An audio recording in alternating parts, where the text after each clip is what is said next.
V pondelok priniesla polícia doplňujúce informácie k sobotnej dopravnej nehode pri Drahovciach, pri ktorej boli vážne zranené dve osoby.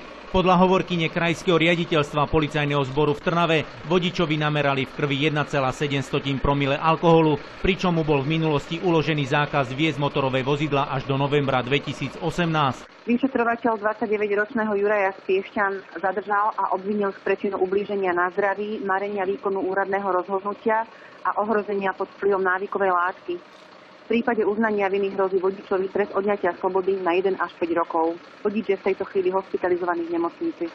Ďalšia správa prišla z Trnavskej nemocnice, kde 9-ročná dcéra 37-ročnej vodičky utrpela zlomeninu dolnej končatiny, z ktorej sa bude liečiť 4 až 5 týždňov. Jej 4-mesačná sestra spolu so starou mamou vyviazli bez zranenia a boli prepustení do domáceho liečenia. Podľa hovorkyne Trenčianskej fakultnej nemocnice, kde bola vrtuľníkom dopravená vodička Toyoty, je stav pacientky po prvej operácii dobrý a komunikuje už s okolím. Pacientka je pri vedomí, jej zdravotný stav je stabilizovaný a je mimo ohrozenia života. Pri dopravnej nehode, ktorá si vyžiadala 5-hodinové uzavretie cesty medzi Piešťanmi a Drahovcami, zasahovali záchranári z Piešťan a Hlohovca, vrtuľník rýchlej zdravotnej pomoci z Trenčína a dopravná polícia.